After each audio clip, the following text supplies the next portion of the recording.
So this picture is going to be a question on your test, right? So thank you for giving me that. I will give you full, I'll give you full credit for that. However, make sure that you know the milligrams per liter, right? All right, so next, why do we need humidity? And why do we need heat? Did he say and heat for the quiz? With cooled air and dry air, it can do short-term or long-term damage to the epithelial and the airways. Absolutely excellent. Okay, so here's the bottom line. We need cool humidity anytime the upper airway is not bypassed. Anytime the upper airway is bypassed, you need heated humidity. Makes sense? We'll go through that in a little bit. So when we bypass the upper airway, it's usually one of two things. It's either a tracheostomy, hole in the neck, or we put an endotracheal tube, which is nothing more than a hose with a cuff on it, down into their trachea, right? So we get bypassed it. So the importance of humidity and heat is that if you do not give the patient the ideal ISB, then you will damage the patient's epithelial layers, right? And there's problems all throughout with that. So, questions about that? Good, let's talk about your test for a little bit. Okay, so everybody flip the test over, please. Hey, dude, Bailey. Woo, you go, girl. Nicely done. Class average was an 87%. I can tell you I'm very, very pleased and happy with almost all tests. You guys did a great job. All right, so let's go through the test. Number one, the things that I held up. Write on this? And please follow along. Can we write on this? Absolutely, please do. Yeah, I do want all of them back though. Okay. Okay? So your first question was, what is it that I was showing you? You should have had partial rebreather, air entrainment, or venturi mask. Either one gave you credit. Trach mask was C. D was the high flow nasal cannula. E was nasal cannula. F was T2. Nice job, almost everybody with that. So this one, this second one, the air entrainment, of course, confused people, as it always does, which is why it's a test on the question. The bottom line is, what percent oxygen is coming out of the flow meter? 100%. Okay, so by definition, what comes at the end of the tubing? Still 100%. So then, if you had given me any range between 24 and 65, which is what the Venturi dials to, fine, you get credit. And then what I thought was funny was I pointed to the hole. What I should have done is gone atmospheric, right? I recognize that was a confusing question. If you answered anything like 21%, fine, atmospheric air. If you also answered that it was diluted, and so it would be less than what was being delivered from the Venturi, fine, you got credit for that. Perfect, you got it. Don't look at my numbers. Well, then I just didn't like you at the moment.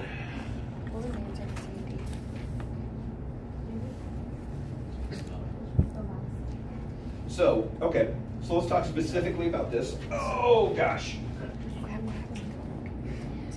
What I held up.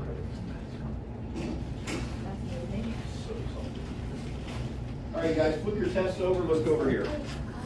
Come on, we got to talk about this. No. I missed 6. I'm like, how was that 87? I know. Yeah.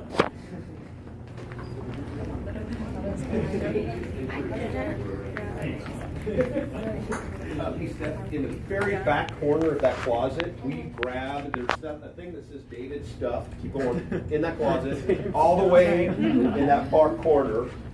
And would you grab a Venturi mask or an air entrainment? Will you turn the compressor on, please? Okay. All right, so here's the bottom line, you guys. When we're talking FiO2, right? What's the FiO2 being delivered here? 100%. What is the FiO2 being delivered here? 100%. So then in a second, we'll get the mask. So then you dial in, so 100% is here, right? You dial in the mask, and from the opposite side of the mask, you get what you dialed in. Make sense? And then the holes, oh, you superstar. Nicely done.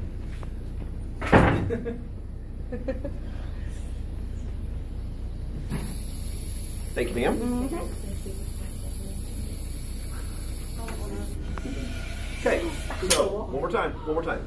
100% from here, still 100% from here, right? The major concept with this is that when you have the air entrainment port, it entrains air along with your 100%. And so my next question was, what comes out of here? And the answer is whatever you dialed in, right? If you put anything between 24 and 65, yes, absolutely. Then the next part of this question is okay, so what happens at the mask, right?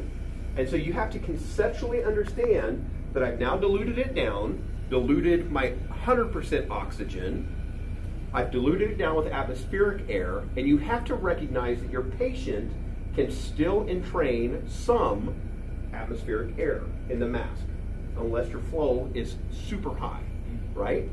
So if you gave me anything like 100% here, 100% here, 24 to 65, and anything that either 24 to 65 or a little bit less than that, total credit. Questions about this? All right, let's go sit back down.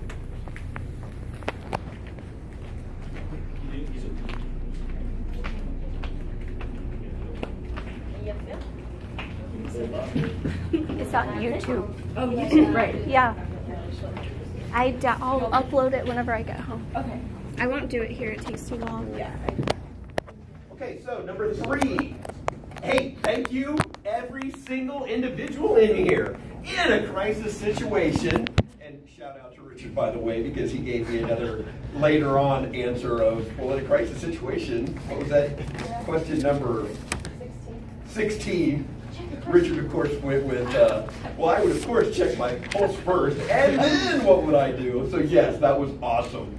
Thank you for owning that concept. Here's the bottom line. We've talked about checking your own pulse first, being in control, making sure that you have a game plan before you walk in the patient's room, and then identifying the key issues going on with your patient quickly. All right, so number 5.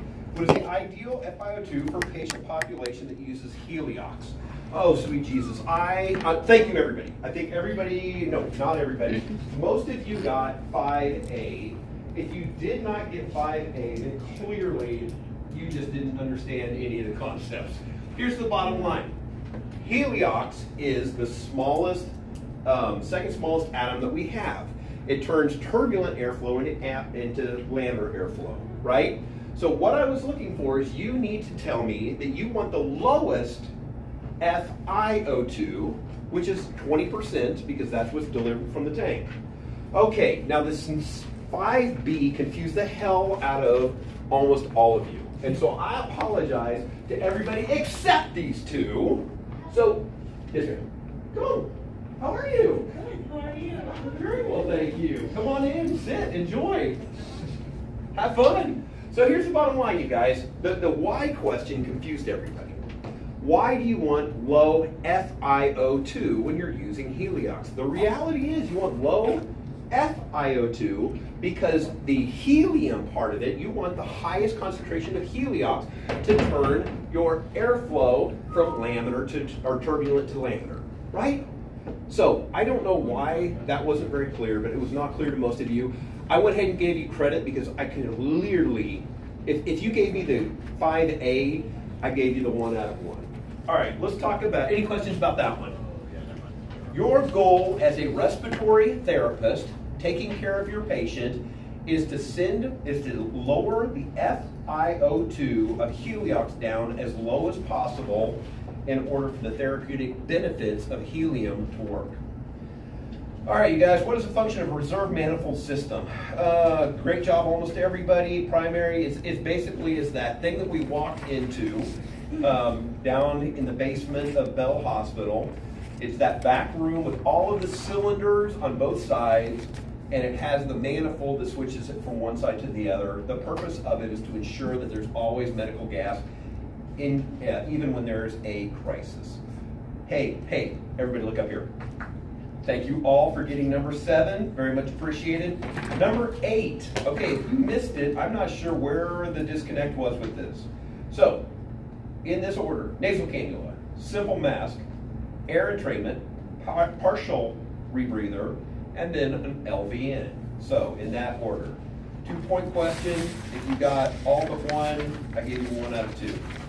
So you're in a trauma room. Patient has been in a horrific car wreck. Immediately after you give the first breath, you see that your patient is deteriorating fast. Okay, we talked about this a lot. I know I repeated myself 5 times on this, trying to get this point across. You, as a respiratory therapist, in one of the most critical situations you can be in, is that first couple of breaths, mechanical breaths, or ventilator breaths that you deliver to your patient. If you immediately see decompensation, I want you to instantly think pneumothorax. I put the word trauma in there to make it even clearer that there could be a pneumothorax. And so the one of the fast ways to do it is feel right here. And when we feel, what's this called? Subcutaneous emphysema or sub-Q. Yes. Difference between a flow meter and a regulator. A flow meter determines flow. A regulator determines pressure. I wanted to go into the fetal position with this one, you guys. I love you all. A flow meter determines flow. A regulator determines pressure. All right, let's talk about what considerations you should make when delivering oxygen to a patient with end-stage COPD is the first question. And then when can you deliver 100% FiO2? So here's the bottom line. What considerations that you need to make. If you told me anything, keep the SATs between 88 and 92. If you told me anything about the hypoxic drive, if you told me anything about knocking out their ventilatory, their ventilation, you got credit on that. B is very clear. So when can you deliver 100% FiO2 to a COPD patient? The time that you can deliver 100% FiO2 to your COPD patient is when they are so bad off that their SpO2 remains low, right? So it's the effect that U11 will have on your patient. It determines the FiO2 that you can give to the COPD patient. So I'm going to say it one more time. What determines the FiO2 that you're going to give your COPD patient is the response, the SpO2. Okay. Number 12. Great job, almost everybody. If you, yeah. Number 11, questions? So can you still give them 100% FiO2? You can absolutely give them 100% FiO2. Yes, if their SpO2 remains low. Does that make sense? What happens if their SpO2 goes high relative to their respiratory drive to breathe? So tell me what in COPD, end-stage COPD, tell me what is all of our drive to breathe right now? What is it, CO2 or O2? CO2, right? So we can give O2 to an end-stage COPDer if it does not increase their SpO2 to a level that we knock their hypoxic drive out. Hypoxic drive, not the CO2. Yep. Does that make sense? Okay, thank you most everybody with that one. All right, so the people who missed 12, remember I said you needed, so if you gave me 2,200, 2,100, or 22,000 for pressure, you got credit for that one. Minus the 500, because there was the factor that you never want to go below the 500, times the conversion factor, which is 0.28, divided by what I asked you to put the patient on, which is 3 liters. You should have gotten 140 minutes, which is somewhere around 2 hours and some odd minutes, right? And then the bottom line is your patient is driving for an hour, so you're totally fine, right? All right, so, I love you guys for 13. Okay, your patient is low PO2 and is on 100%. What can you do to increase the PaO2? I got some smart people in here. God love you. Steph, can you give me your answer? Well, I got an LOL on my thing, but awesome! Put the patient in a hyperbaric chamber. Damn straight! That's brilliant! I'm thinking P for CPAP, but that was awesome because you're absolutely right. PiO2. Who put increased flow? Because yes, that absolutely makes sense.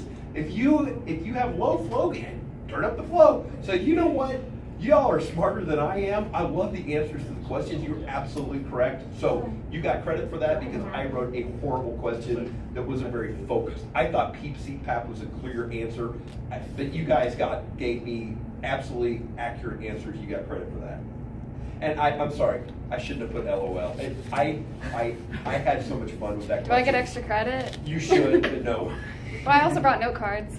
You should get extra credit, you're right. But no, but yes, someday, yes.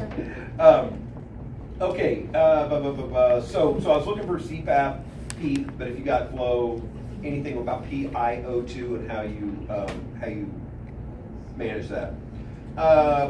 Please explain each. Everybody got fraction of inspired oxygen. SpO2 is bound to hemoglobin, oxygen bound to hemoglobin. P big A, alveolar units, I think everybody got that. P little a, everybody got that, I believe. Or maybe one or two missed that. PiO2, if you gave me partial pressure of inspired oxygen or you gave me the formula, I gave you credit for that. PB is barometric pressure. It was a 2-point question. I think most people did very well with that. HAI, healthcare, anyway, questions about 14, that was pretty straightforward, right? All right, 15, HAI or healthcare acquired infection. If you put nosocomial, I put a frowny face on your, but I love you. Those that I put a frowny face on you for nosocomial, I still gave you credit because it is nosocomial, but that is what it used to be called. Yeah, I think that's about all. Okay, 16. Let's talk about 16 because I think only half of you guys got this right. You enter a 45-year-old patient's room and find him with an SpO2 of 55. Is that low? Yeah. Okay. His color is blue. Is that bad? Yes. He is breathing at a rate of 5. Is that bad? Yes. His heart rate is high. His breathing is non-labored. What does labored mean? Increased work of breathing. Increased work of breathing. So he does not have an increased work of breathing. His respiratory rate is 5. And so how do you treat this?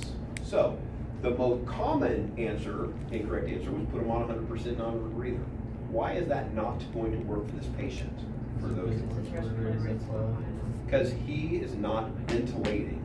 So what I needed you guys to tell me was that I want you to put that I recognize, or something like this, I recognize this patient is not ventilating well, and this patient needs manual breaths. This patient needs ventilation to get the SpO2 up. Okay, so questions about 16, because half of you missed that. And hey, let's be clear. I'm going to tell you there are critical times when you can respond appropriately or you can respond inappropriately. If you walk into the patient's room and your patient is not breathing effectively, going and getting a non-rebreather is going to kill the patient, right? Because you're going to put the mask on and they're not breathing effectively enough for the oxygen to do anything. You must use mechanical breaths with a resuscitation mask and a bag. And we'll talk about how to use a resuscitation mask and bag later on.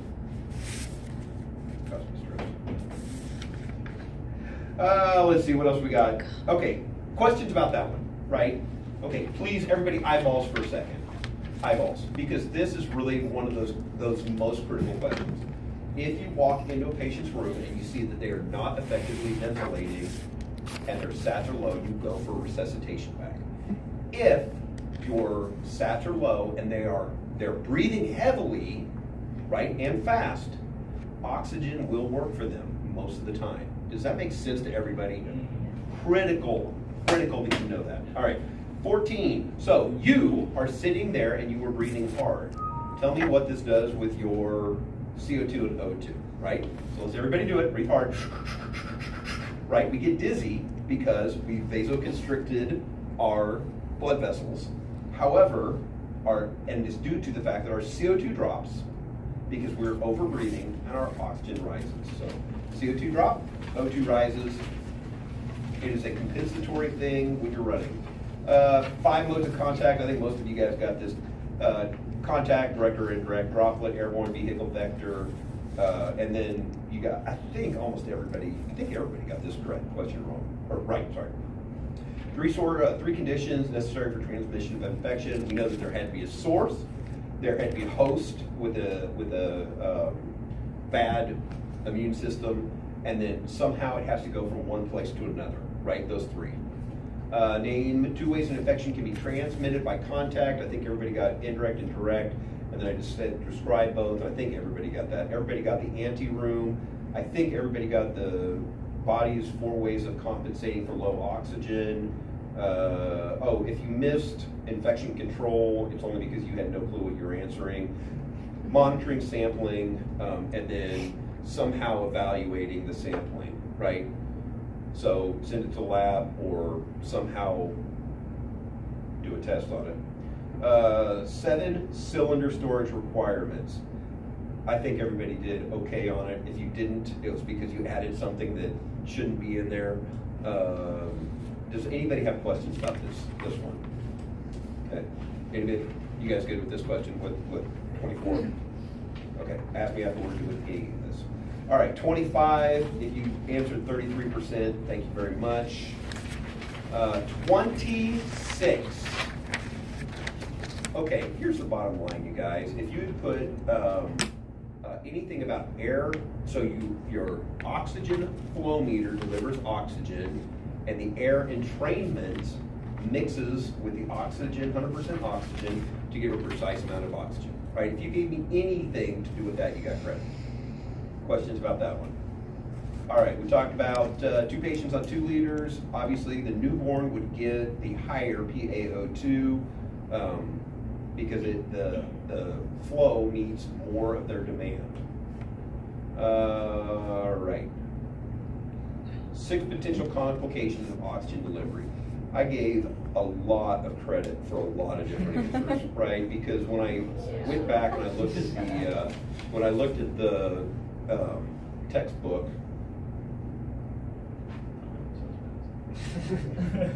when I looked at the textbook, there really could be a lot of answers. So I am totally okay with everything. We're pretty much. If you have questions about that one, let me know. How do you meet the tidal volume? Okay, you guys, you're killing me. This is one of the gimme questions. This should have been 100%. How do you meet the tidal volume need of a patient wearing partial rebreather mask? Well, first off, you got to know that what a partial rebreather looks like. It's the one with the flap, and then it has the bag. And as the patient inspires and exhales, the bag will deflate and inflate if you have set the flow to the right level. So if you put anything about the bag in there, reservoir bag, anything like that, you got credit for that one. 5 of the 7 causes of hypoxemia. I think everybody did fairly well with this. This is the shunt, diffusion, VQ mismatch, low oxygen one. 4 causes of hypoxemia. Obviously, there's hypoxic hypoxemia, which is low levels of O2, anemia, there's not enough hemoglobin. There's the cytotoxic one, which is where the chemicals prevent oxygen from going to where it needs to. And then there's your code blue one, which is you got no pulse and or PE, and you have no blood flow. All right, shunt. Thank you, most of you, for getting this correct. Perfusion. This is the one where you have perfusion with no ventilation. Does a respiratory therapist take care of shunt or dead space? Shunt. Thank you, all of you. Dead space, obviously, then would be ventilation with no perfusion. The one time that we deal with dead space issues is with nitric oxide, or when we're pushing on people's chests. Diffusion defects, I think 100% of you guys got the diffusion defect right, correct? Thank you very much. Male was 56.9, female was 52.4. You either got it right or you really didn't even know how to calculate it. Okay, so then this is 35 was a 2-part question. The first one, you need to be able to tell me what the guy's respiratory rate, tidal volume, what their minute ventilation is. So minute ventilation is 10 times 500 is 5,000, and then in liters it'd be 5 liters. Then with the magic box, you can either give me, remember it's a ratio, and so the ratio ends up being 1.7 to 1. add those together and you get 2.7. 2.7 times 3, did I say that right? 10, yes, times 10 gives you your 2.7 times 10 gives your 27, and so the needs are met. What considerations do you need to make when you're increasing the FiO2 on a large volume nebulizer? We talked about this quite a bit. I think almost everybody got this right. You absolutely need to know that you're affecting flow. In a crisis situation, and I think everybody got this, thank you very much. Crisis situation, oxygen delivery device, can you put on your patient quickly that gives the highest FiO2, and that is a partial non-rebreather. And hey, the hand washing thing, nicely done, everybody. Seriously, every one of you guys did very well on the hand washing.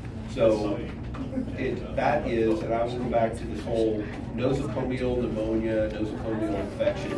That is the number one way that we can take care of our patients and take care of ourselves, right? Yeah. All right. Questions about the test?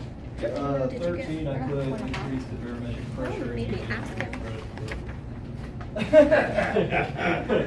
Oh, I love you. All right. Circle. So by your grade, if you would put, just write in PD next to your grade. And yes, I'll give you credit, even though I don't want to. It is an absolute. What are you going to take them down to sea level? You're gonna drive down to Miami, aren't you? Fine, I'll give you credit. You know, like I said, you guys are too damn smart for this test. What do you got? I put on 2D, the one with the air entrainment mask, I put 24 to 50. 2D? Yeah. Not even do anything. Yeah. And what'd you put for C though? 24 to 50, depending on the train. And what'd you put for D? 24 to 50. Let me think about that one. So on next year grade, put I thought it was 2B. like the hole, like where it comes out. Let me think about that. 2B. Yes, babe. On 35, I have everything written down that you said out loud, but I only know half of it. I said out loud.